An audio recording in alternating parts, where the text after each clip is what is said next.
Welcome to the second unit of the lecture Philosophy of Science. Last time I introduced you to the method of rational reconstruction of the philosophy of science, which is bound, so to speak, or responsible to two correctives, as I called it, a descriptive corrective. So when the philosophy of science develops the models of scientific procedures such as theory construction, theory testing, collecting of data, providing explanations, deriving predictions, then it should be able to apply its models to those parts of the factual sciences and of the history of science that are established and uncontroversial. I called them paradigm cases of successful scientific episodes, successful scientific theories, and also paradigm cases of refuted scientific theories, and so on. And on the other hand, the models which philosophy of science develops and sets up should fit with the normative corrective. And the normative corrective consists of, first of all, the fixation of the epistemic goal of the sciences. I mean, what is the goal of the sciences? It's an epistemic goal. I said it consists in finding true and content-rich statements about a certain part of the world, about a certain domain of objects. And there exists a minimal epistemical model consisting of certain mild epistemical assumptions which make clear what is meant with truth in this context, right? Because in common sense everyone understands truth in his own personal way, but we must be clear what we mean with this epistemic goal of finding true and content-rich statements, hypotheses, and so on. So, rational reconstruction means to develop models which on the one hand fit with the clear cases of factual sciences, and on the other hand can be justified, namely can be justified as optimal means to reach the supreme epistemic goal of science.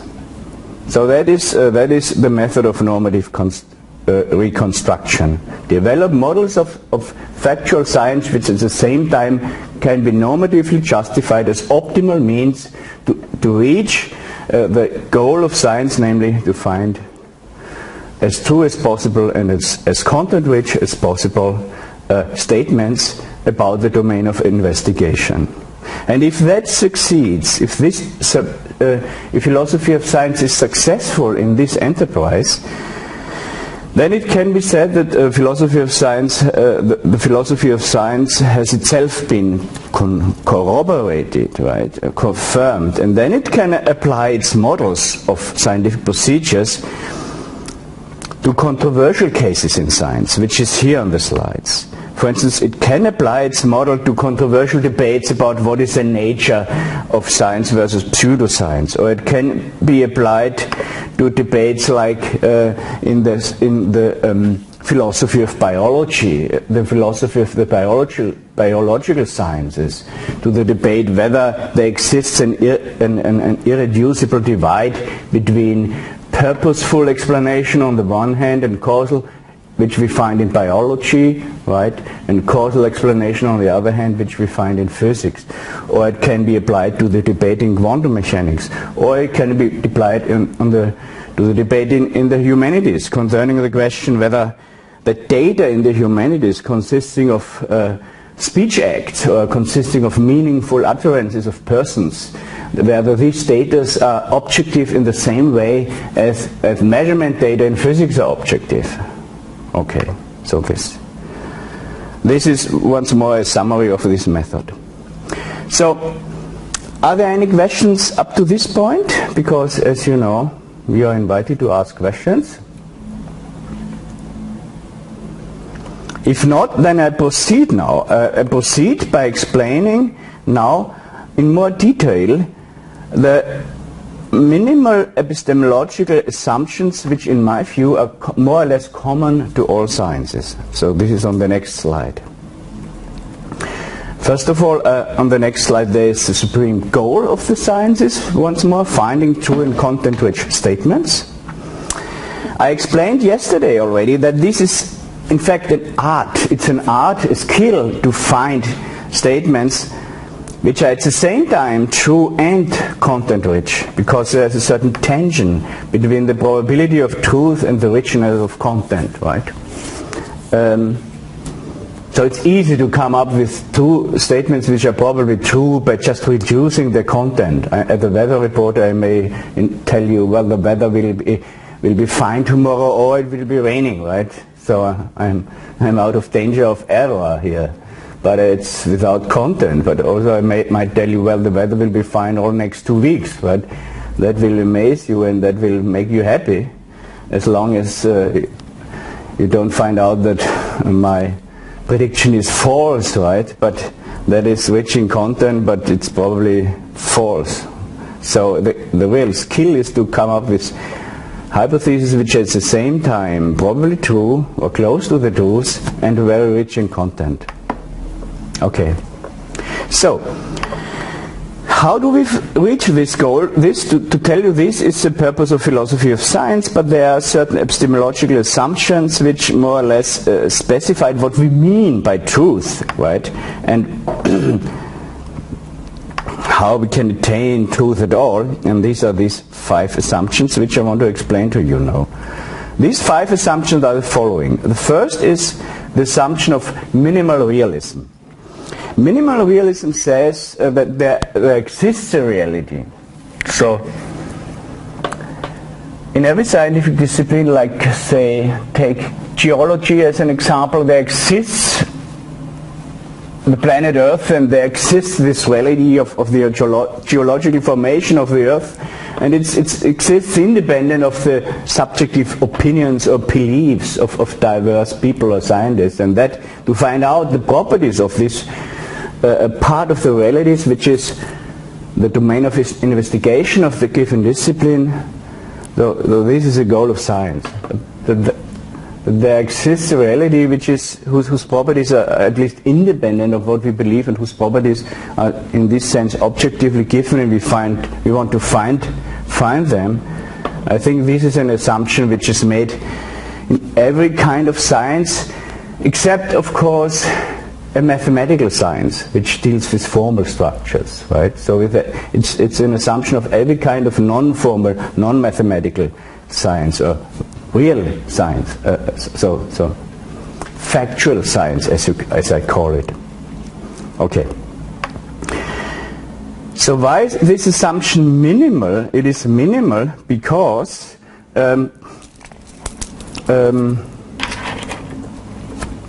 we do not assume that all properties of the reality are discoverable, right? There might, whether this is possible or not, is something which turns out or is revealed by the success of a scientific discipline. So we have no metaphysical assumptions here that reality must in some sense be epistemically accessible or not. I mean, we allow, it's possible that there are fundamental or principled limitations of what is epistemically accessible to us humans. For instance, in quantum mechanics, there may be such limitations of the knowability of the reality. For in quantum mechanics, it turns out that certain properties of these microparticles, like electrons, certain, not all, but certain properties, somehow depend on whether the particle is measured or not, right? I mean, this is a rough description, but it is there's a well-known debate about realism in quantum mechanics, and what I understand with minimal realism is fully compatible with what goes on in quantum mechanical controversy, because all what I claim is, all what is claimed here, that exists a domain which exists independently of the subjective observer, and that is also accepted in quantum mechanics. And some properties are epistemically accessible, of course also in quantum mechanics, especially all observable properties, all empirical properties, right? Everything what is measurable in quantum mechanics is of course accessible. There's just some part concerning the question whether an electron is more a wave, has properties of a wave, or has more the properties of a particle. These certain aspects, right? Or whether it has a certain position and a certain momentum. Certain aspects depend on the way how we design up the measurement situation. But we do not claim there's full realism. We could say, well, there are certain properties here which maybe are partially beyond our grasp, right? So this is all open. This is all allowed in this version of minimal realism. Okay. So this clarifies then, this minimal realism clarifies what we mean with truth. Namely, what do we mean with truth, or with a true statement, which mean nothing very deep here.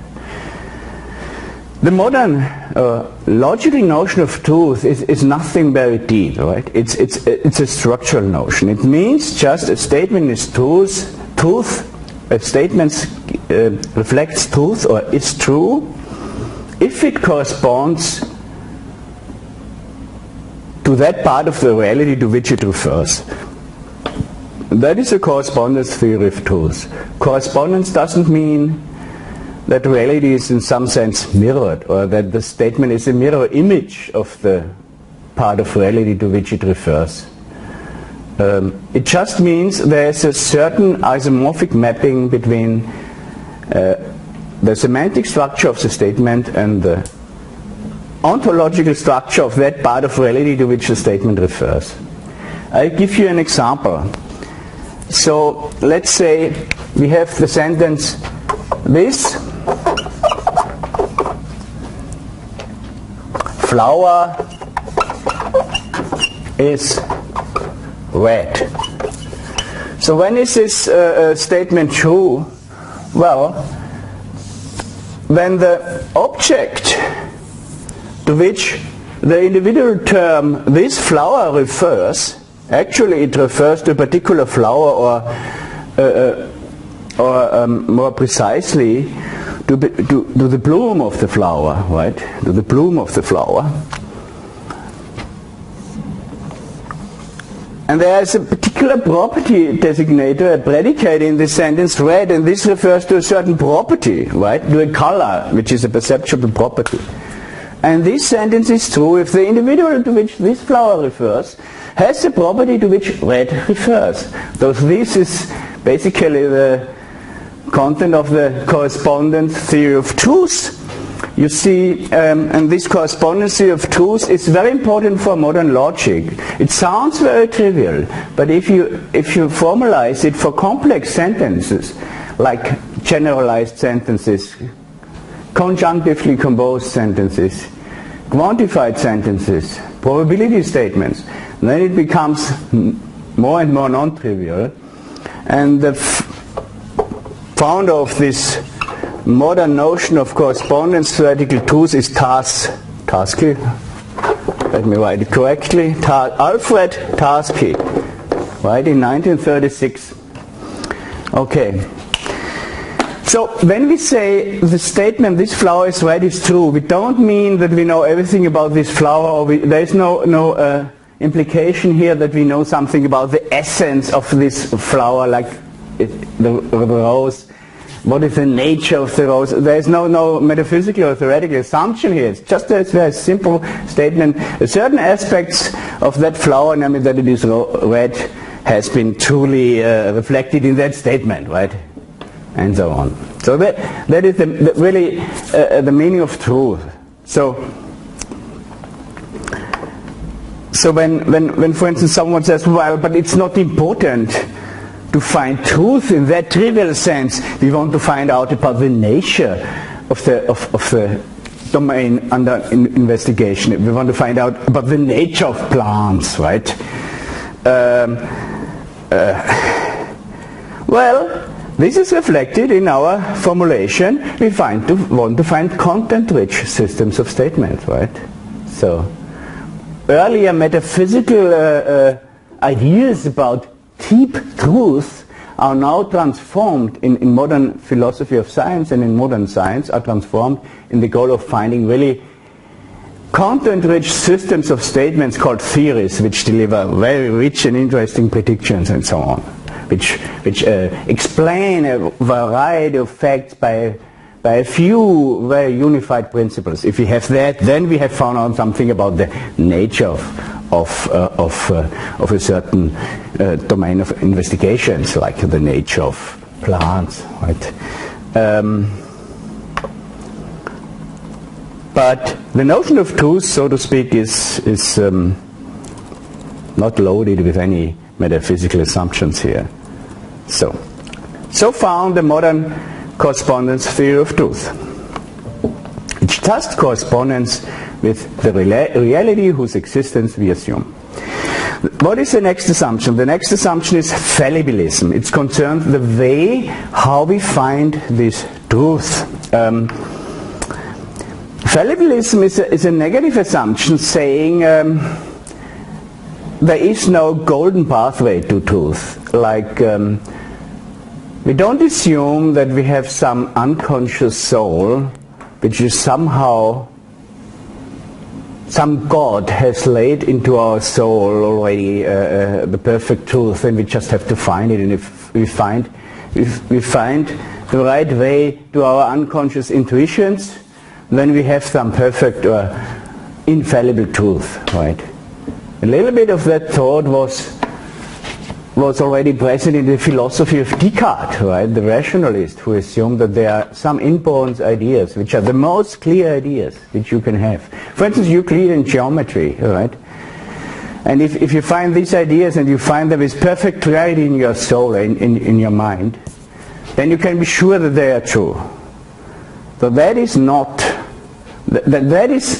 right, is the claim of fallibilism, which is the general accepted method of science. So we do not assume that there is this golden pathway. The only way to truth is the cumbersome and troublesome way via observation, right? And this is an assumption of minimal empiricism, or minimal empirism, as I call it.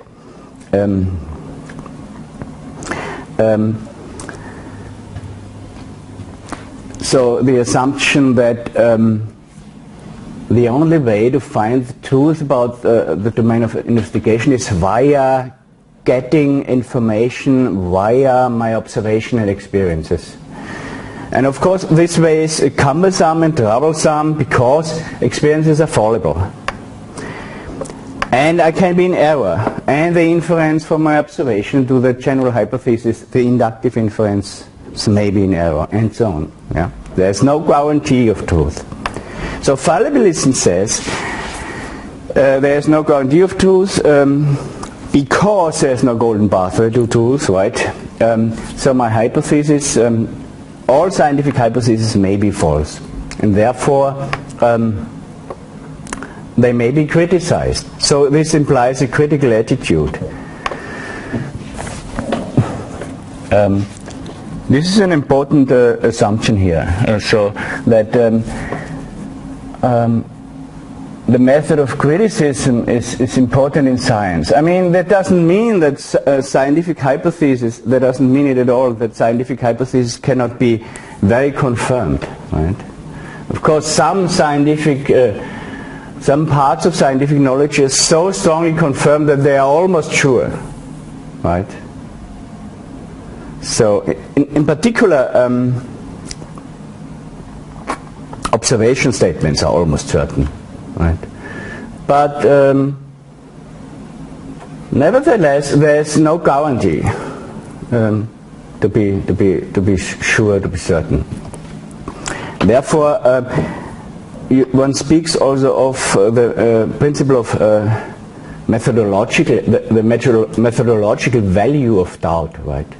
That is already an idea that you also find in Descartes, the methodological value of doubt, the principle of methodological doubt, right? So, just because you do not assume your hypothesis, say the truth of the Newtonian principle of gravitation to be certain, but you always try to put it under further tests, right? Just by doing that, you eliminate false hypotheses, and the hypotheses which survive a lot of critical tests, a lot of severe tests, as Karl Popper has said, these hypotheses will be those which are most probable true, or which are most probable close to the truth. That is the principle of science. Okay. This is fallibilism. The next principle is objectivity and intersubjectivity. What is objectivity? Objectivity already follows from our notion of truth here. We said that the goal of science is to find true statements. Truth is correspondence with an objectively existing reality. Therefore, of course, a statement, if it's true, its truth is something objective, which means the question whether a statement is true is independent of the subjective beliefs or the subjective values or ideologies of the believers. Right? If it's true that the earth is not flat but a ball, right, then it's true for a Christian, for an atheist, and for an Islamic person. Well, that is trivial, right? But I mean,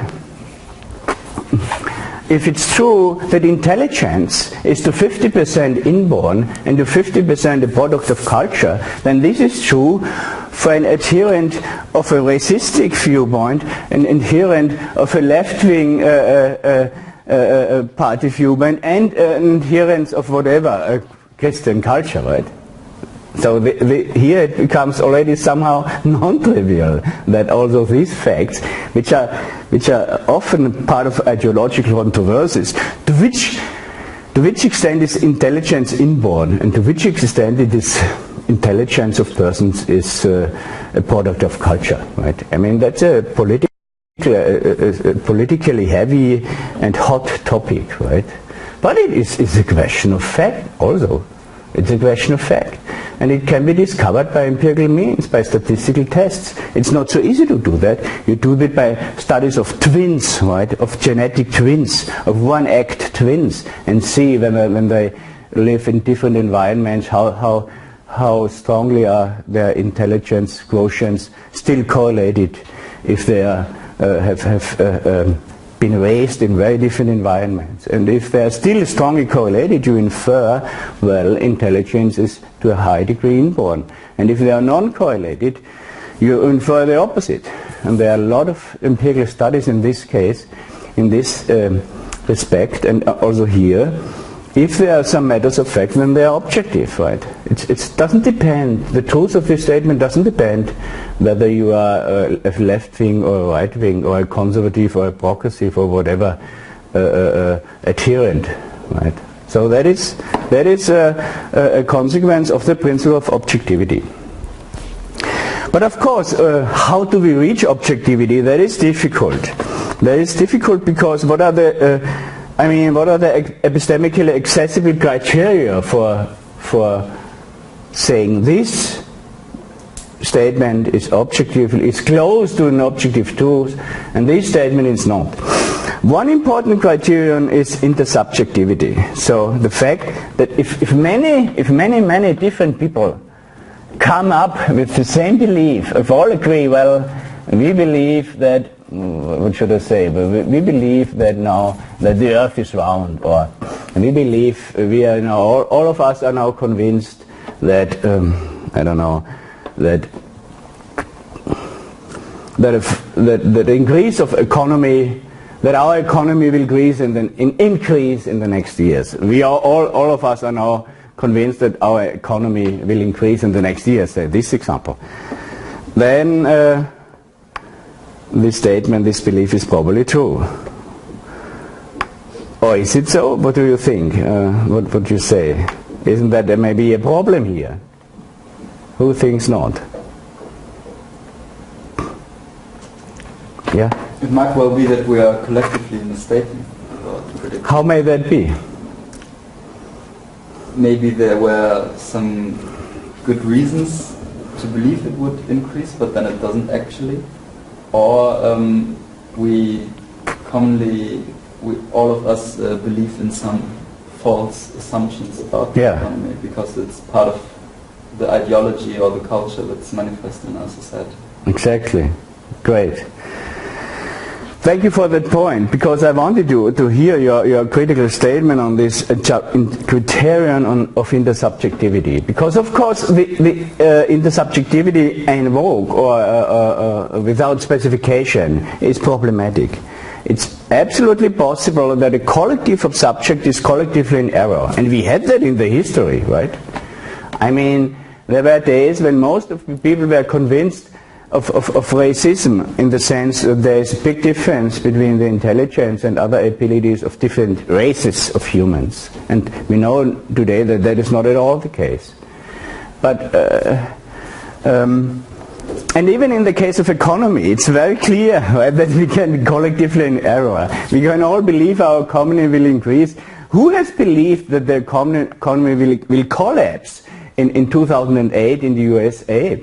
1 year before, 2 years before, all economists, even the experts, were completely surprised about this effect of a bubble economy, about this effect where the stock values then rapidly went down, and so on. Lots of people lost their money, they were completely surprised. So we must specify what we mean by intersubjectivity, and what we mean here is the following thing. There are two constraints on intersubjectivity as a criterion for objectivity. Two constraints. The one constraint is the following. The persons whose opinion we are taking serious must be competent. Of course, I mean, laymen cannot judge whether whatever black holes exist or not exist, or whether there exists a black hole in the center of our galaxy, right? I mean, that must be physicists here. This is a first criterion. That is, of course, also somehow problematic to define what is competence here. But at least the person must have the available evidence to be able to judge the truth of the hypothesis, and so on. The persons must have the cognitive capacities to perform the necessary reasoning steps if they are called to be competent, right? Though this is one thing, competence.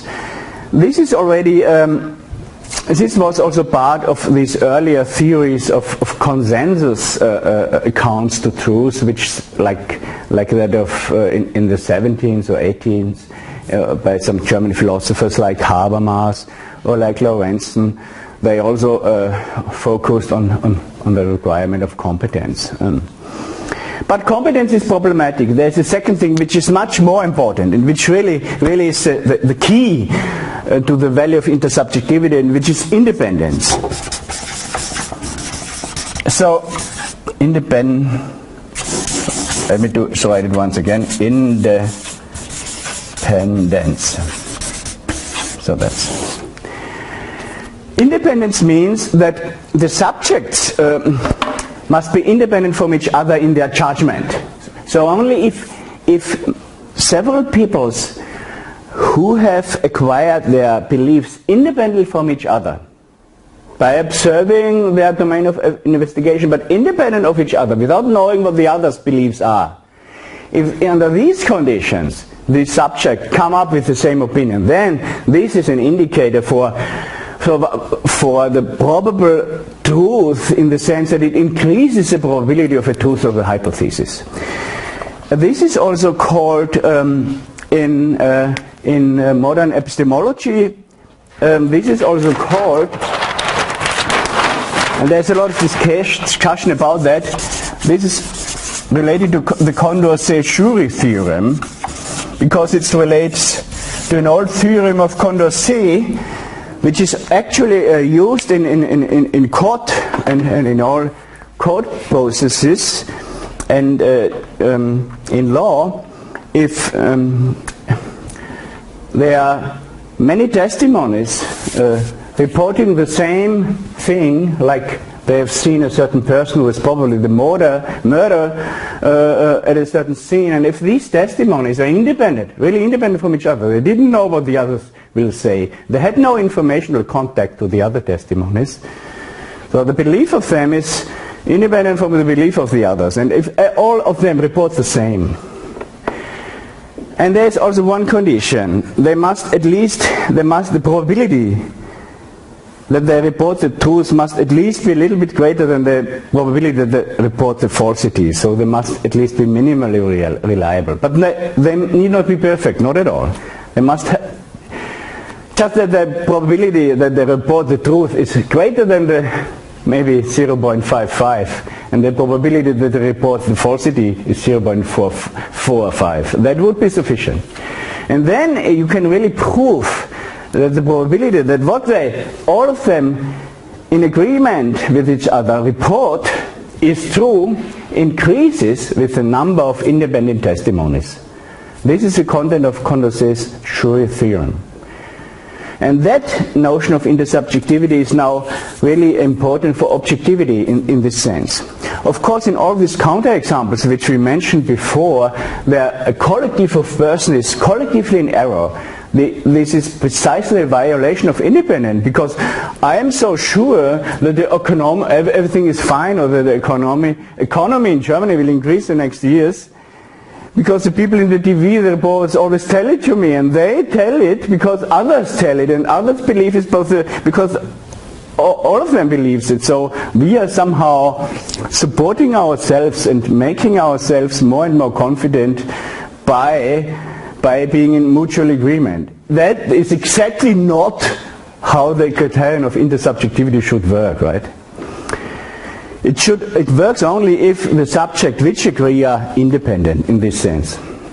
But if this is typically the case in the experimental sciences, and this is how science works. Look, if a certain department produces a new research paper, the result of an experiment, then of course in order to be published in ranked A journals, it must be some kind of sensational or very important result. There is, of course, a probability that this result maybe was a matter of an accident. Maybe they just did several experiments, 2 or 3 experiments, 2 of the experiments had insignificant outcomes, no result. One of them had a significant outcome, and they published just this one result, right?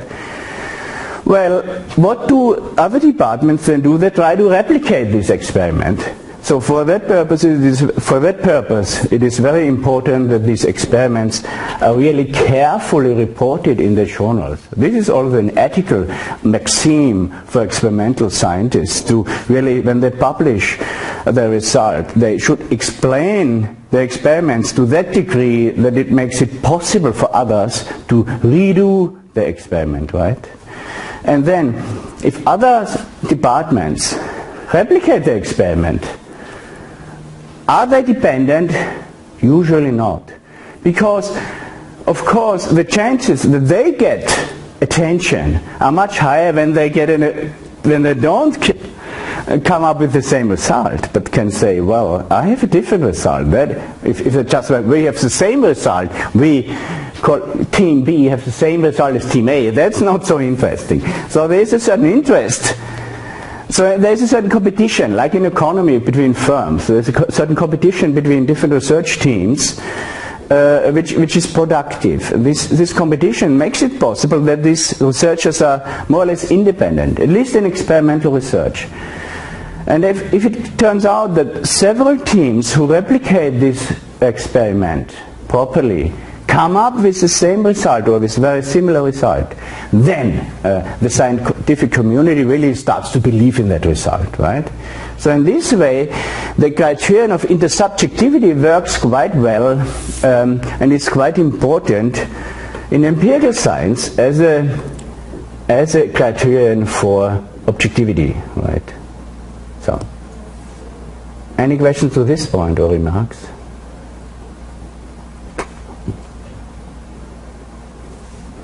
It's also interesting that there are, of course, certain special normative maxims, right, like publication in journals, how that should be done, follow from these considerations. You see it already. Any further idea to that? No?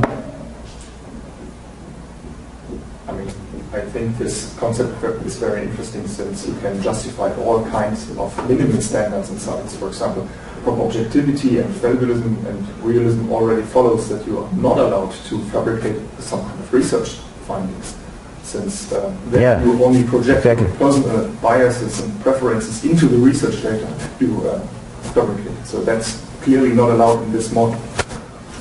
So that's why this model is more basic, for example, than research ethics. So you already need a very clear understanding of science in this sense in order to justify research ethics. That's right. So you need to have these minimal standards, but the interesting is also that quite minimal standards are enough to get practically quite strong and quite strong requirements, which really have practical consequences, right? Which are not always fulfilled. But you want to say? And I think the trade-off between truth, the correspondence theory of truth, so truth and the probability assumption, I think it's a discussion about effect size and p-value, and they come up doing all those meta-analysis to actually give more objectivity into the discussion. So this is actually what happens. You have the one side that is actually going for the p-value discussion, possibility, and then come back to the content, the statement, content richness, richness of content, and get back to talking about the effect size. Yes. Yeah, I will come to this in the third part of my lecture on significant thresholds like the p-value and on effect sizes. And meta-analysis is a really important point here, because what they are more and more doing in sciences like psychology or so on, I know it from psychology, there are so many research papers that they do meta-analysis, right? And so they collect like the results of 10 or 20 or 50, say 50 papers on the same topic. For that purpose they have to transform the results on the same scale. The scale is usually quotient, and the effect size is just a notion, a very simple notion, which is quite robust under different scales. So like ordinary interval scales or ratio scales, so the effect size is just such a notion. And then if all of this data of these results of the different papers can be projected on a joint scale, then you can collect all of these results in one meta-analysis, as you say, and then of course you get a much stronger information here, right? And then you see also which results are replicated in the different papers. There you have strong effects and small deviations, and which results are not replicated. There you have large deviations among these different papers. Okay, so the fourth assumption is of course minimal empiricism or minimal empirism, which is more the German word of it.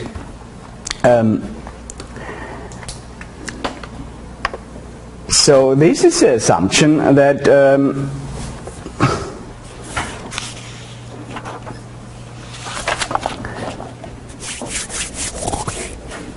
the domain under investigation, provided that it is a factual science, so that the science investigates objects of reality and not just formal structures as in mathematics, the domain of investigation must be accessible by experience.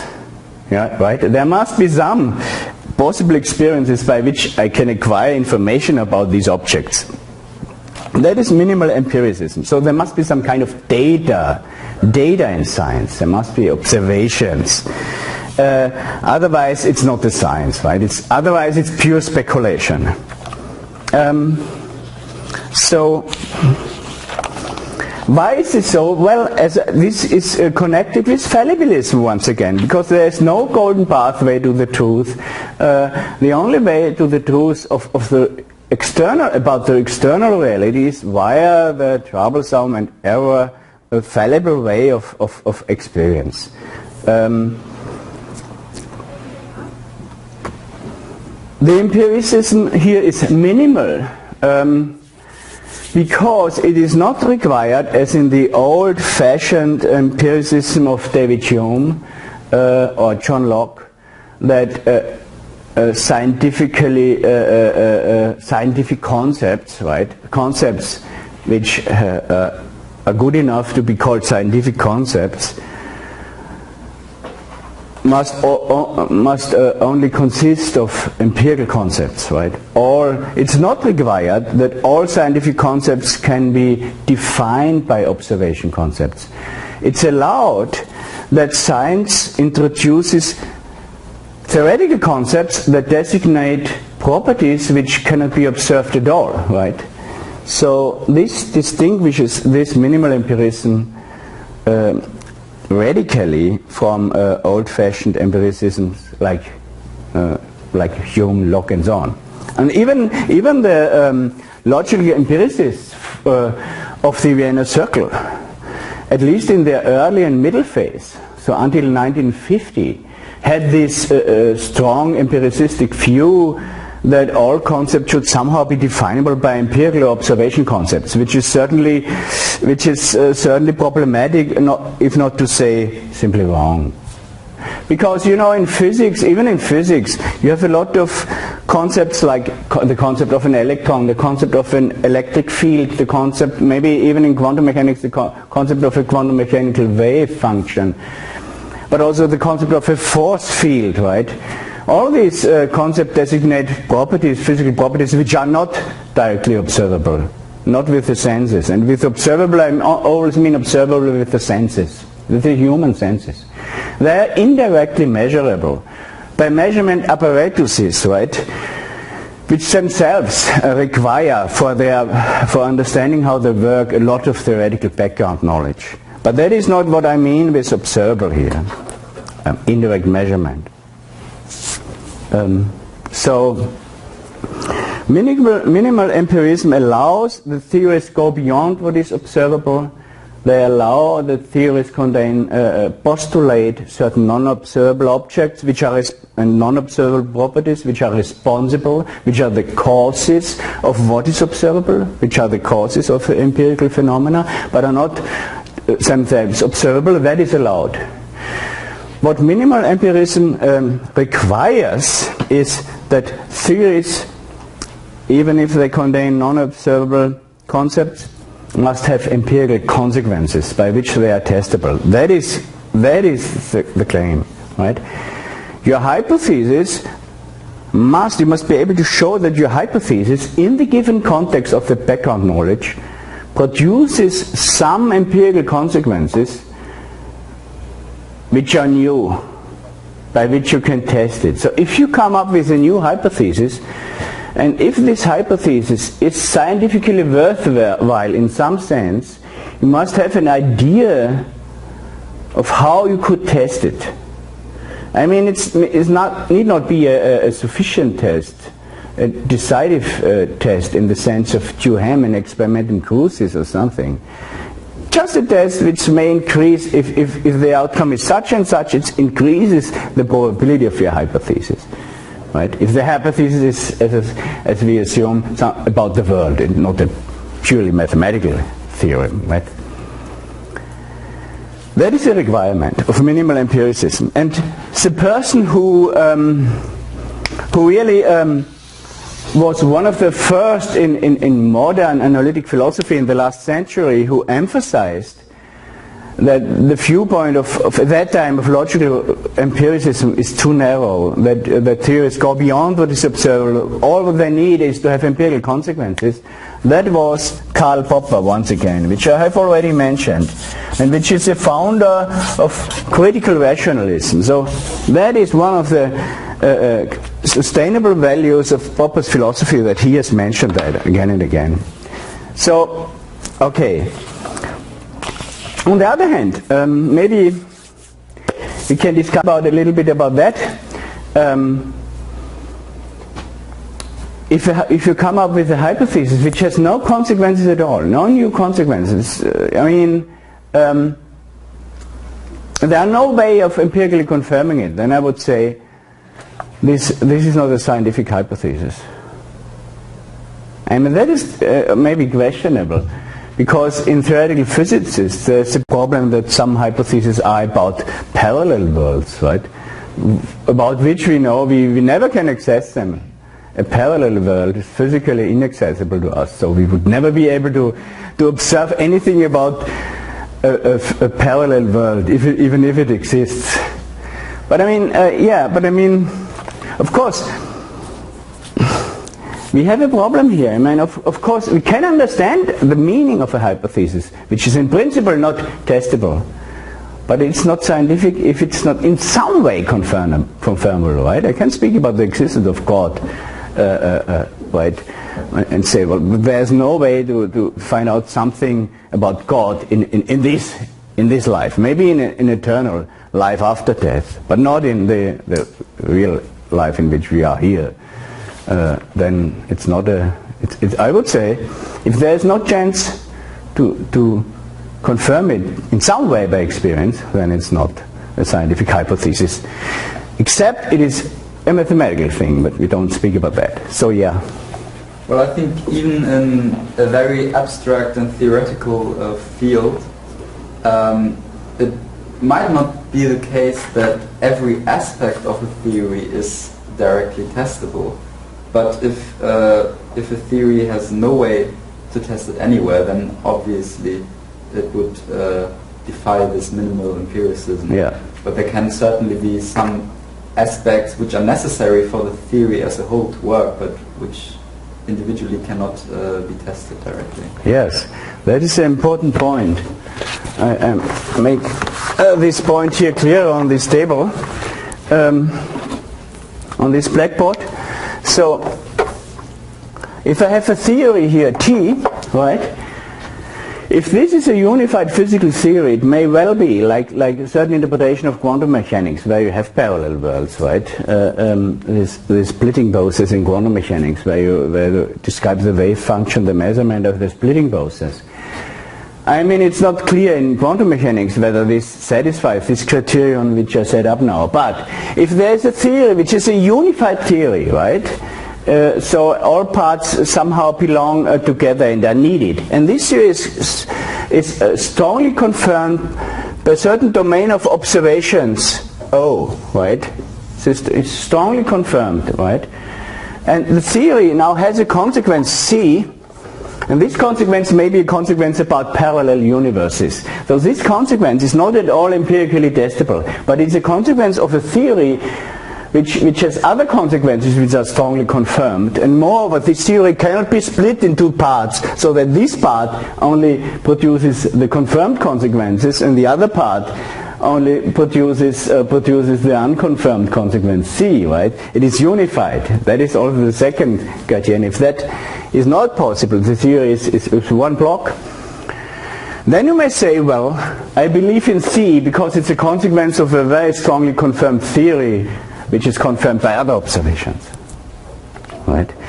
So you call this also confirmation from not from bottom, but confirmation from the top. So C is in that case not confirmable from bottom, from observations, but it's confirmed from top, from a theory which is confirmed otherwise.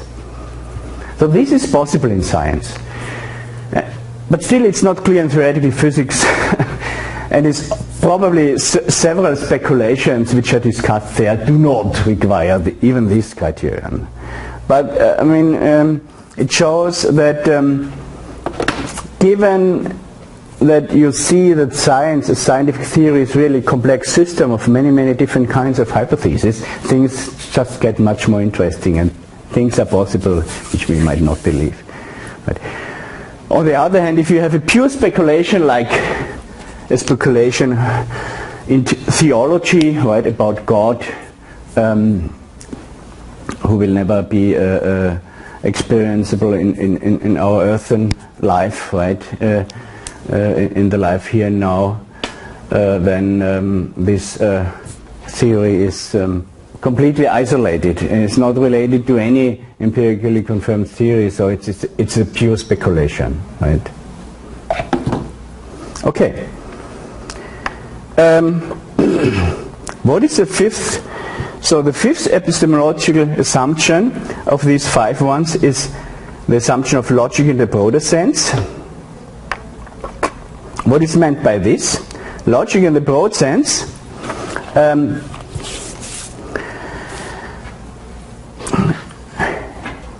Minimal empiricism tells you that you need to find out what are the empirical consequences of your hypothesis in order to test it.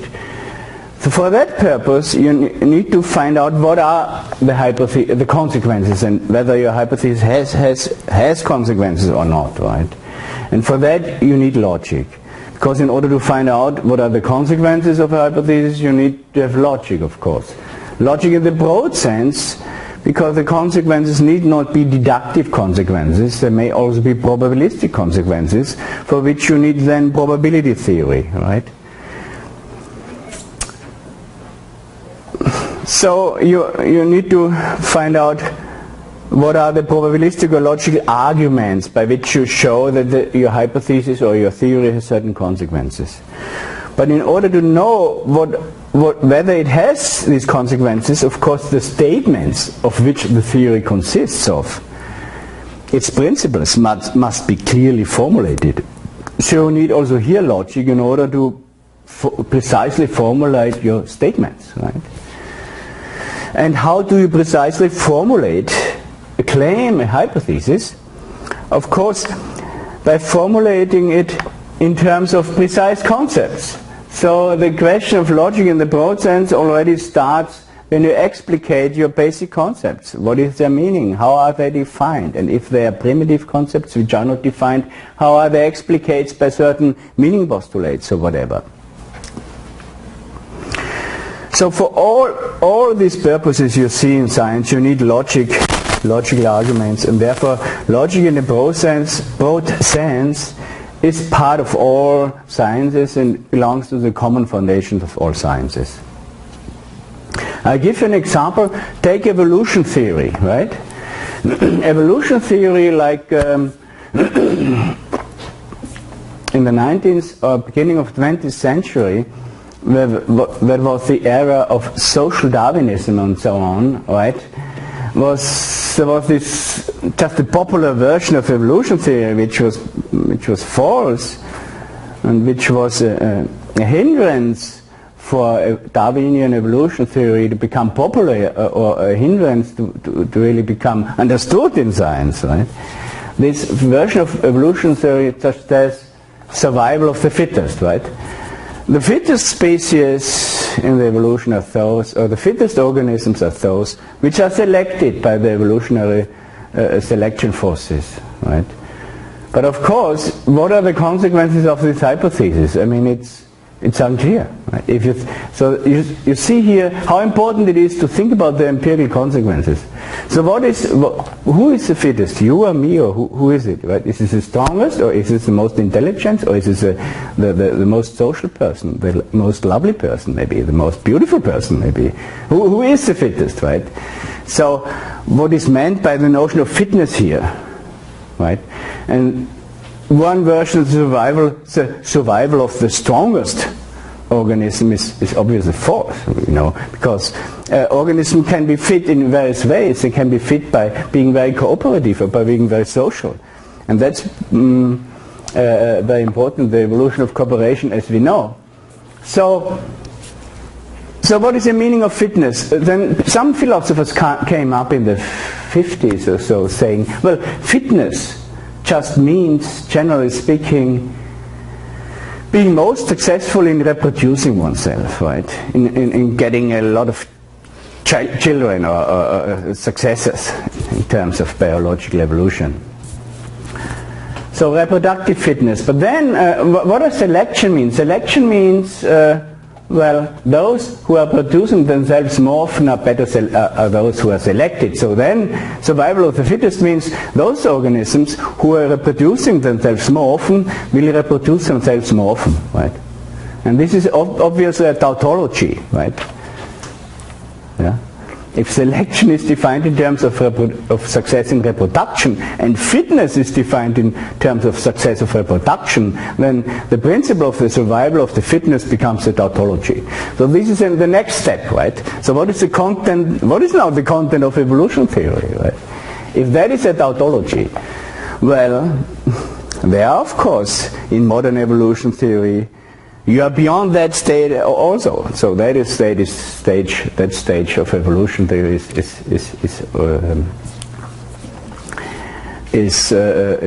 belongs to the past. These problems are solved.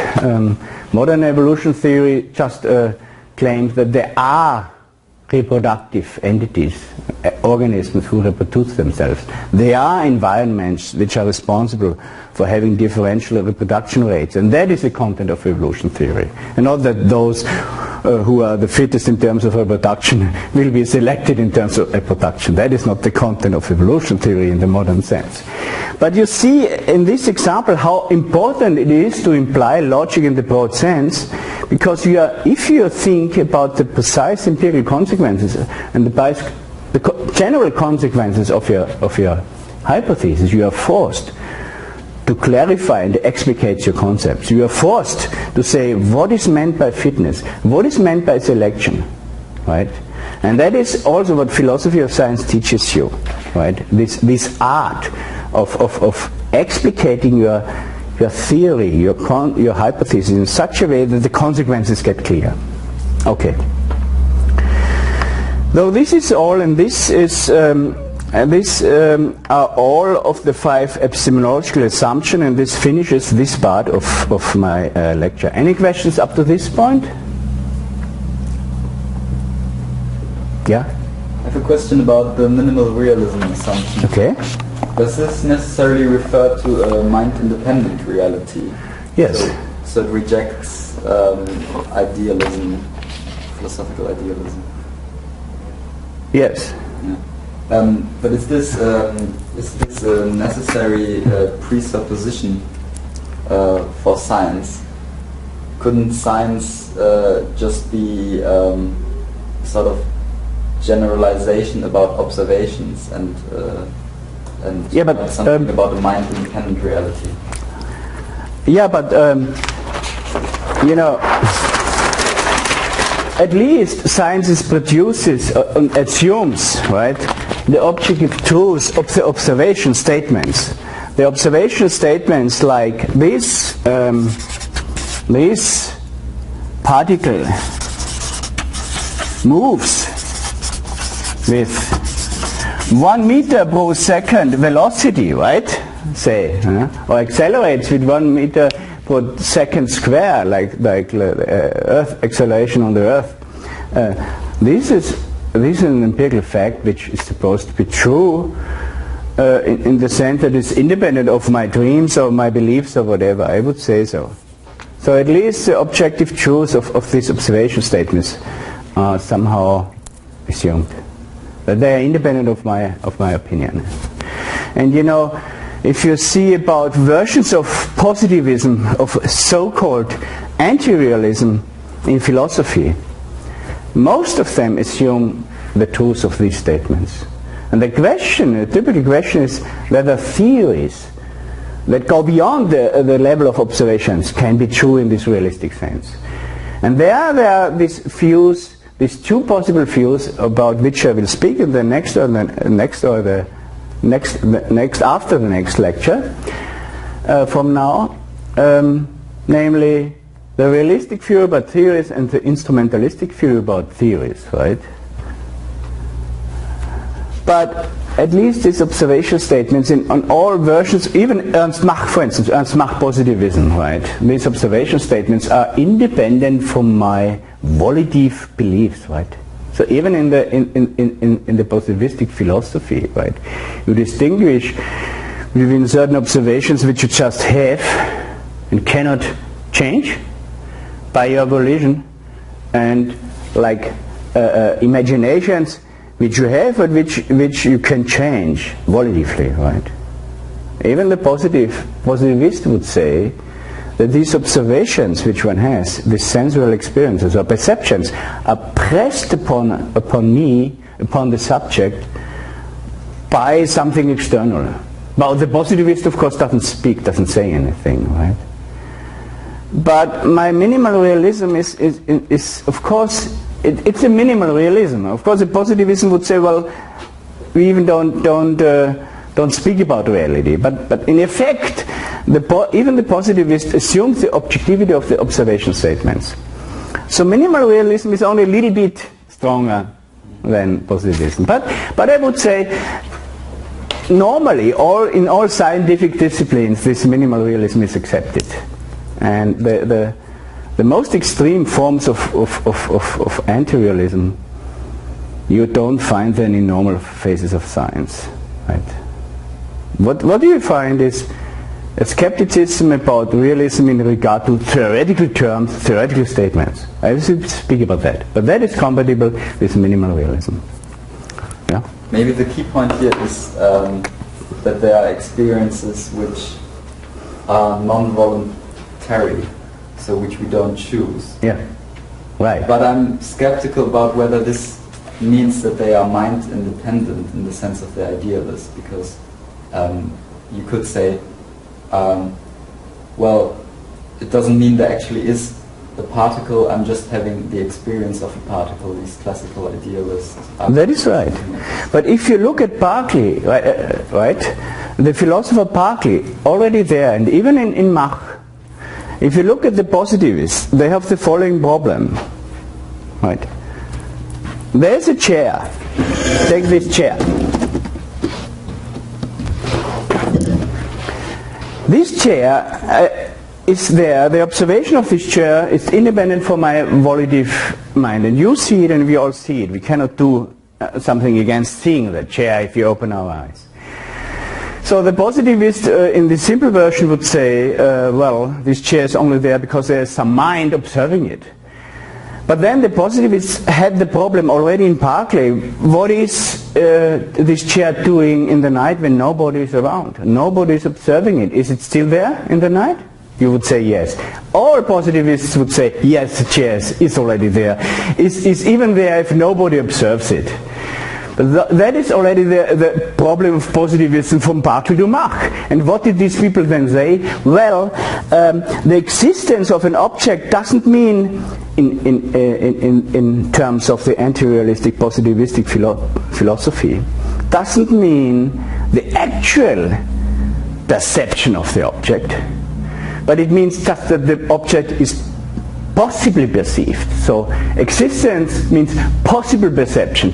But that is, of course, a relaxation of positivism which already is close to realism. Almost realism. It's almost realism.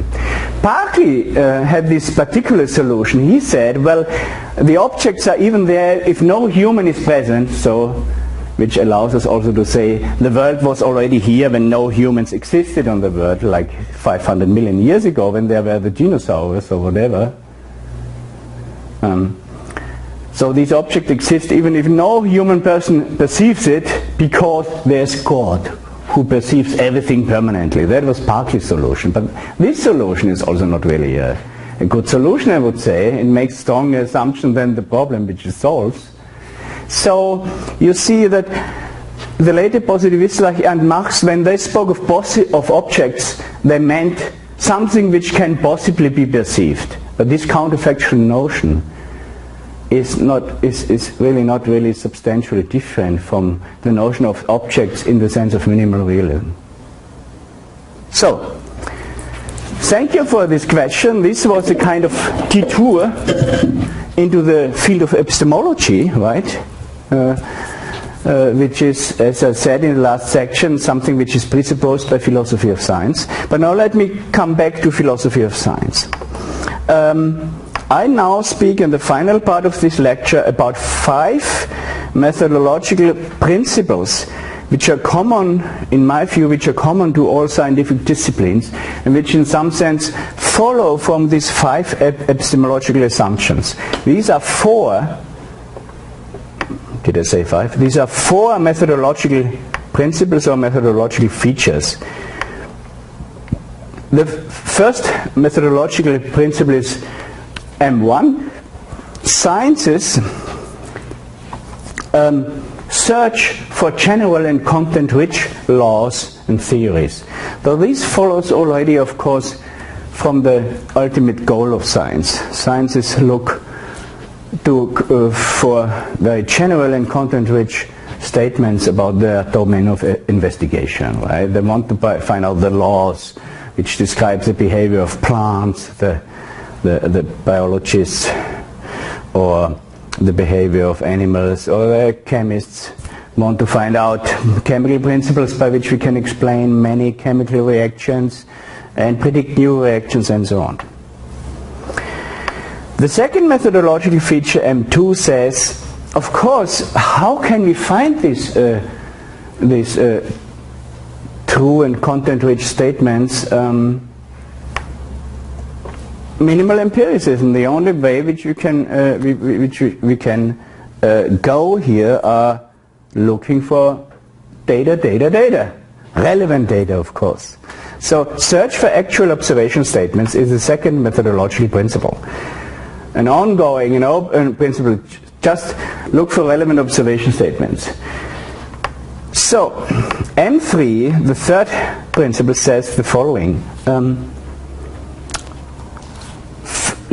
Generate your hypothesis as follows. So assuming again, say you are a chemist, you know that certain substances react in this and that way with each other. Come up with hypotheses which on the one hand explain your actual observation statements, right? Explain your actual observation statements and come up with hypotheses which predict new potential observation statements with the help of the laws or theories conjectured in M1, right? So,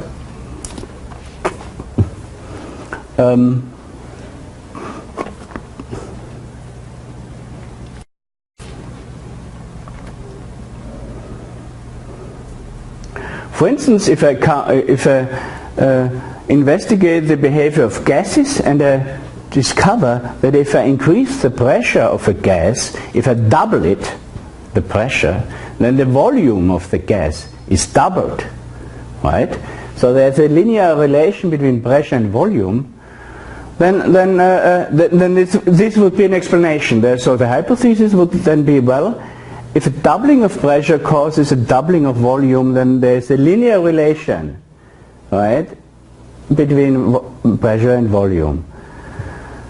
But that is a generalization, that is an inductive generalization. In order to test it, I have to derive predictions. In that case, the predictions are very simple. If I multiply times 4 the pressure, then the volume would also be multiplied times 4, right?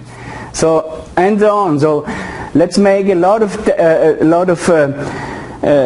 experiments measuring the gas at different pressures and measuring the volume and see whether the relation is really linear or for the whole range of possible pressure values.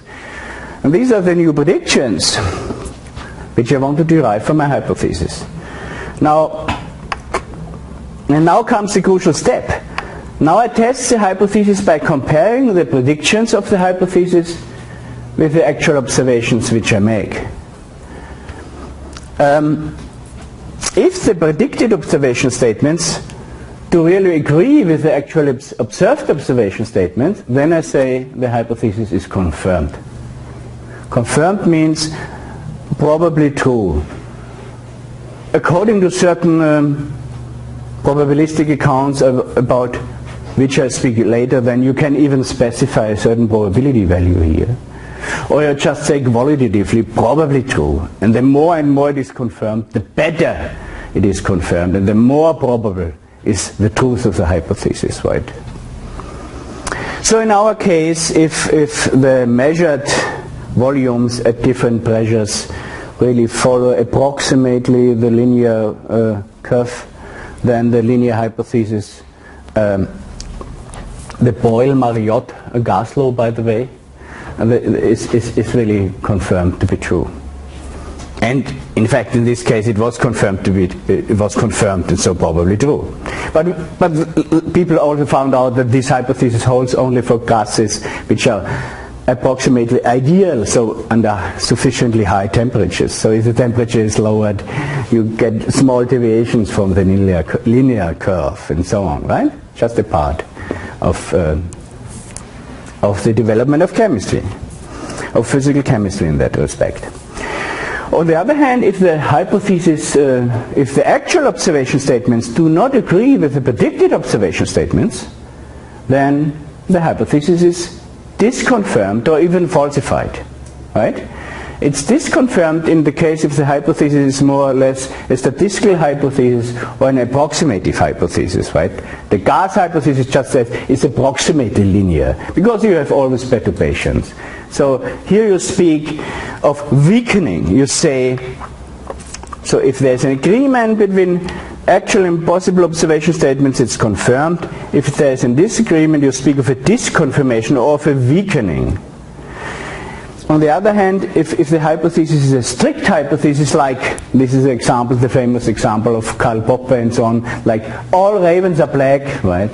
And if you find one raven which is not black like white, then the hypothesis is strictly, this strict universal hypothesis, all ravens are black, is strictly falsified, right? Here we speak of strict falsification. So these are the essential methodological modules, so to speak, of more or less all sciences which are factual sciences, not formal sciences. There you have again this exception, but they are factual sciences. So, and you know, these modules, so to speak, work like an algorithm. They work on and on, right? Because you know, if you have in M4, you test your hypothesis with the observations and agree. Okay, you accept it, and not agree. If they don't agree, so you have these possibilities, either they agree or they not agree. If they don't agree, you modify them. You create new hypotheses, right? Other people create other hypotheses, and so in M2, this is M1 here, and in M2, the empirical scientists have to collect new data and new observations again and again, and you test them, the modified hypothesis once again. So science is an open-ended algorithm. It goes on and it goes on, right? Until you have the ideal theory which fits all observations. But that is probably never the case. And the possible data which you can collect are potentially infinite. So even if at a certain stage in science a theory is developed which is almost ideal, there are these experimental scientists who always try to collect more and more and more data, and then they come up with data, with new data, which make our beloved theory doubtful. And you know that even was the case. There's this famous episode, I think before Einstein wanted to study physics, or who was it? At the end of the 19th century, physicists believed that almost all problems are solved in physics because classical physics was so wonderfully developed.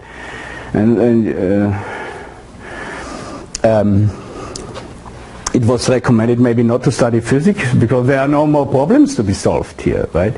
But then people came up with the behavior of microscopic particles like atoms, right? Electrons. And why? Because just they invented this electronic microscope and these new techniques by which they could measure extremely small sized objects. Just new data. And these new data showed that this beloved classical Newtonian physics, with all its developments which went on in this centuries after Newton, does seemingly, apparently, not at all fit with the behavior of these electrons in atoms. Strange. It doesn't fit at all.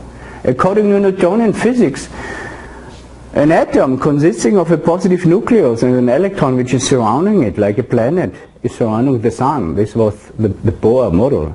This atom should not be stable, it should simply be collapsed. There should not be, matter shouldn't exist according to Newtonian predictions for atoms. I mean, that was a shock, right? So this beloved theory, you know, there is this beloved theory, right? The situation was this. We had in M1 this wonderful Newtonian theory N. In M2 we had discovered a lot of observations of 1 to N. And everything was fine in M3 and M4. So M explained that perfectly and the prediction were successful. But then they came up with new observations O n plus 1. Right?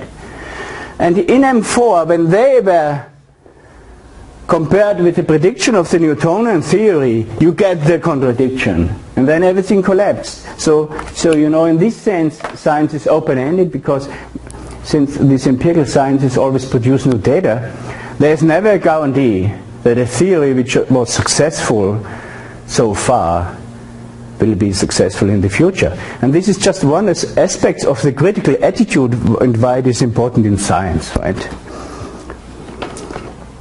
It's always possible that very established theories will be overthrown in the future. We must be open to this possibility. Okay. Yeah. Let me just recapitulate here an important notion. I had used the notion, I spoke of an observation statement. I just want to specify this. Well, there's a problem because I cannot wipe out that. So, I must be careful here. Observation statement. So there are two kinds of observation statements. Actual ones. An actual observation statement, I mean one that we have actually observed. An observation statement is actual if its content, the proposition, has been actually observed, and it is potential if it could be observed, but it hasn't been observed. So, typically an empirical prediction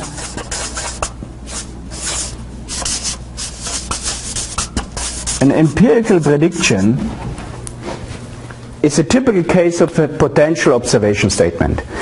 So, for example, let me take this chair again as an example. This is my experimental object here as a philosopher, this chair. So, here is a chair. This is an actual observation statement, right? I also say, on the other side of that door, there is a chair. This is a potential observation statement, right? It can be observed. It can be observed, and the notion of can means here practical possibility. It could be true or false. Let's see. Now I open the door. You see, there is no chair. Now it is an actual observation statement, which is false, because there is no chair. So this is clear, this is different. Well, for instance, would you say, when I tell you there are today, in that hour, there are 3,251 chairs in the area of the Heinrich Heine University. Is this an observation statement? What do you think? I think yes. Yes, it's an observation. You can simply count them. Is it actual? When you count them, it's actual? No, whether it is actually actual. No, because no one counts the chairs, right? I think no one does it. As long as no one has done it, it's not actual, it's potential. But we could count all chairs. It would be quite silly, right? I mean, I don't know whether someone counts chairs. I could also count all cigarettes. But it would also silly, but it's a potential observation statement. So, of course, you just observe that which is somehow relevant for you. On the other hand, that there is, say, 1 microgram of cesium here on the carpet, or 1 microgram of plutonium, right? Well, that would not be so good. But some, you know, these statements are not observation statements because they are not observable with the senses.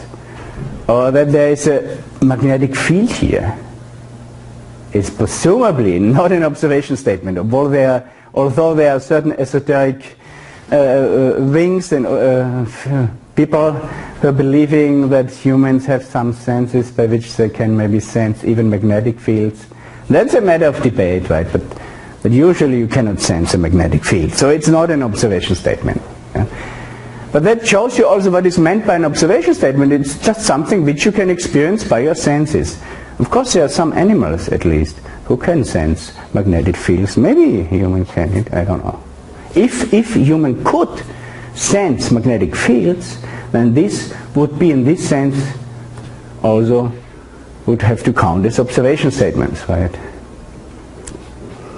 But these observation statements which are needed in science are usually visual observation statements, because you need precise observation statements, and those statements, those senses which can be most precise for humans, human senses which are most precise and most differentiated is a visual sense. It's different, for instance, for dogs. Dogs have this wonderful smell. So if dogs would have an observation language, they would have, if dogs would develop a science, right, they would have many more observation sentences about smells, right?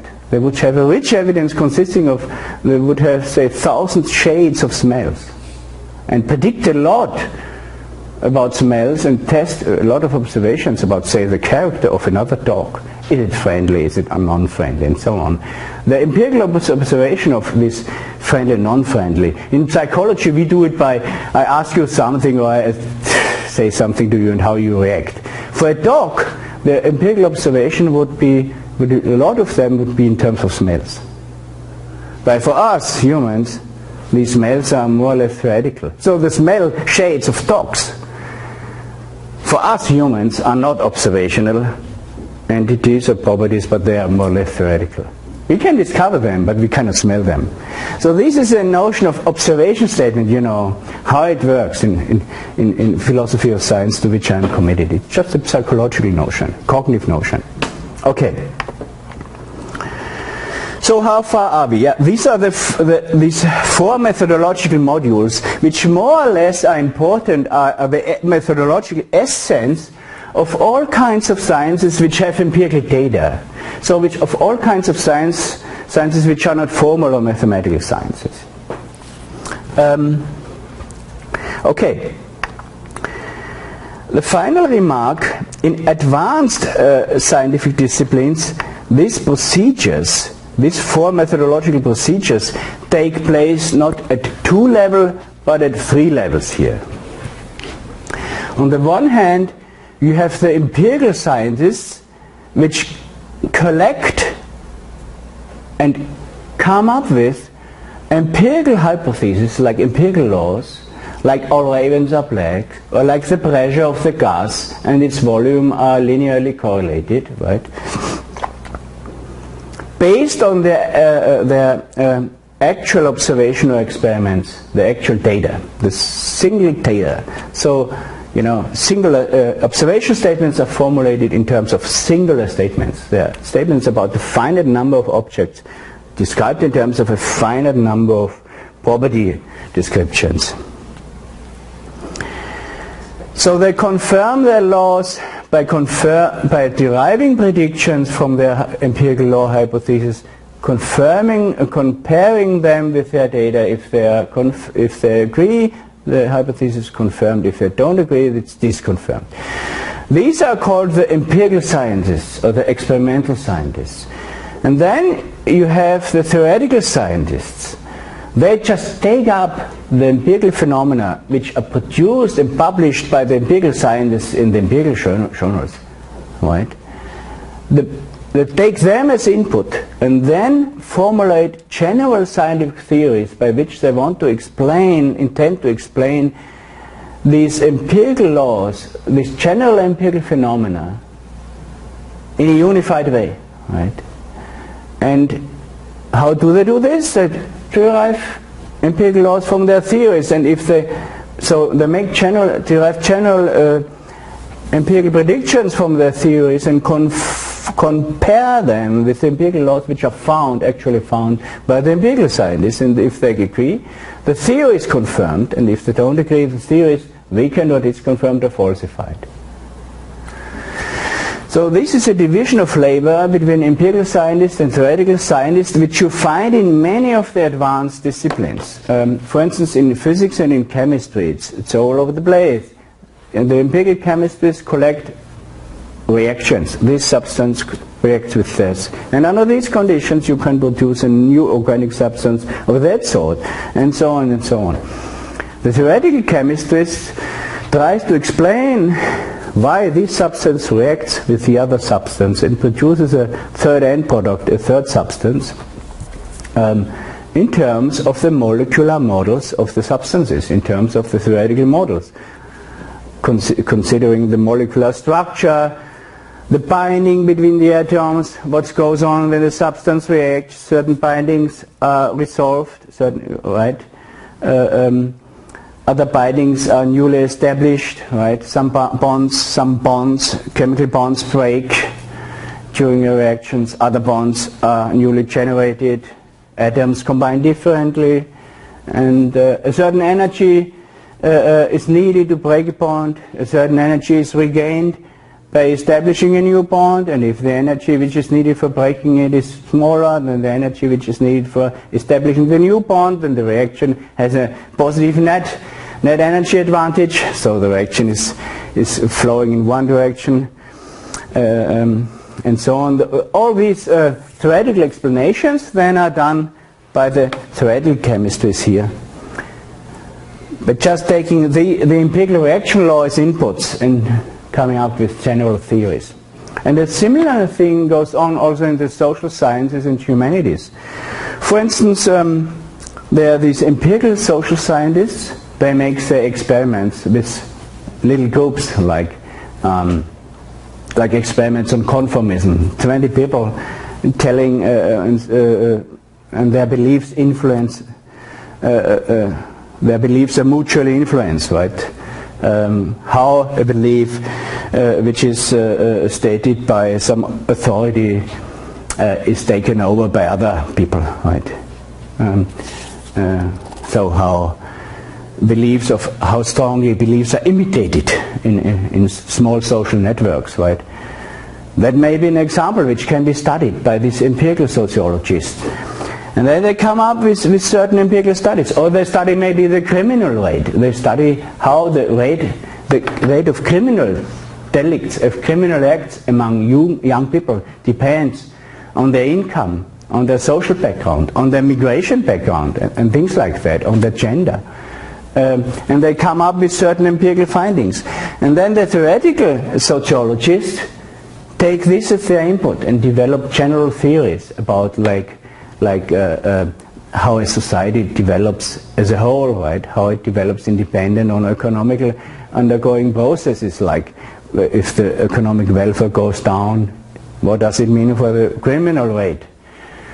Or if the proportion of immigration increases, what is the effect of the criminal rate on the society, or things like that, are then studied by the theoretical, are then conjectured by the theoretical sociologists. So this division of labor is typical for the advanced scientists which you have here. Okay, any questions up to this point? Yeah?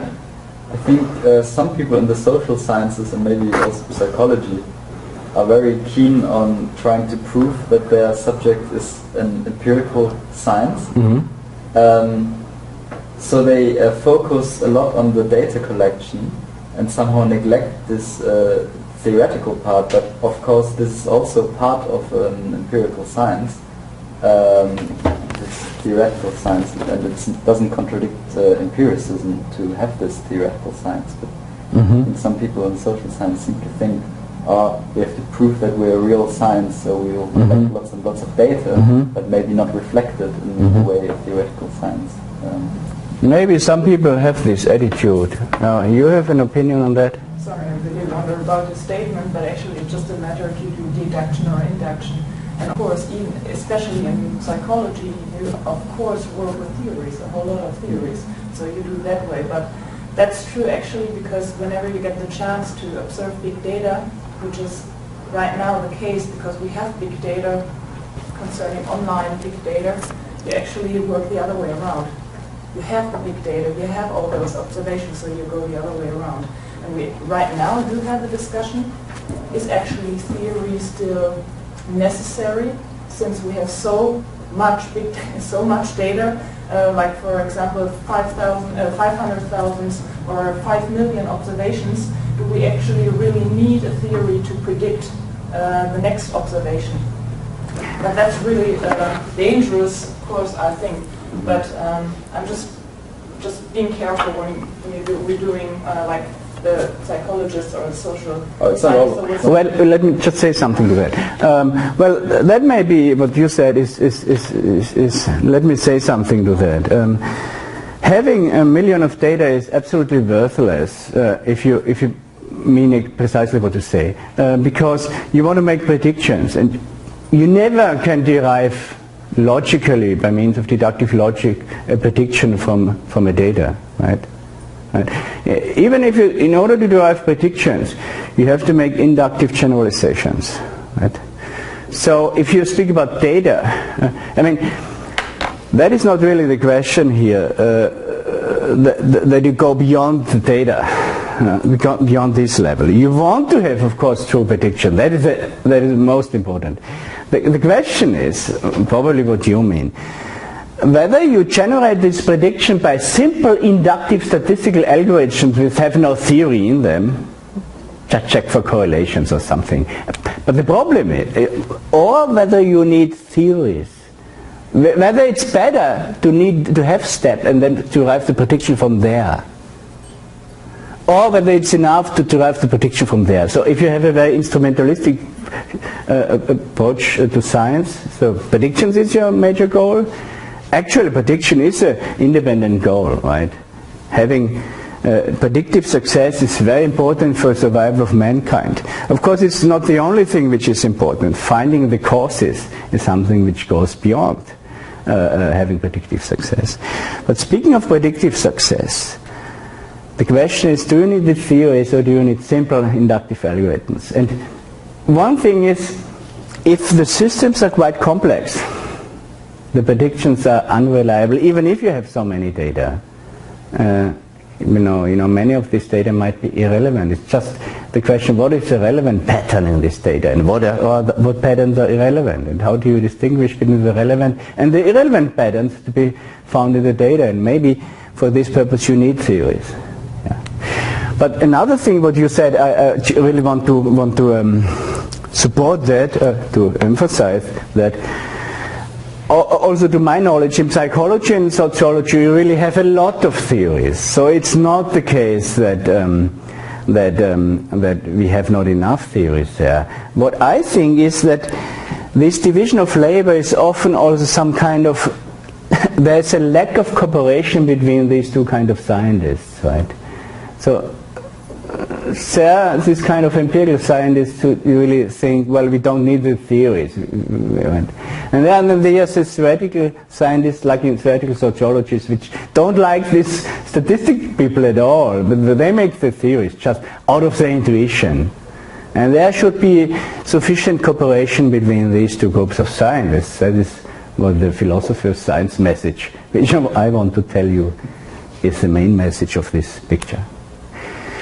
Okay, thank you for your interesting comments and questions. The second unit now is over, and thanks until the next time.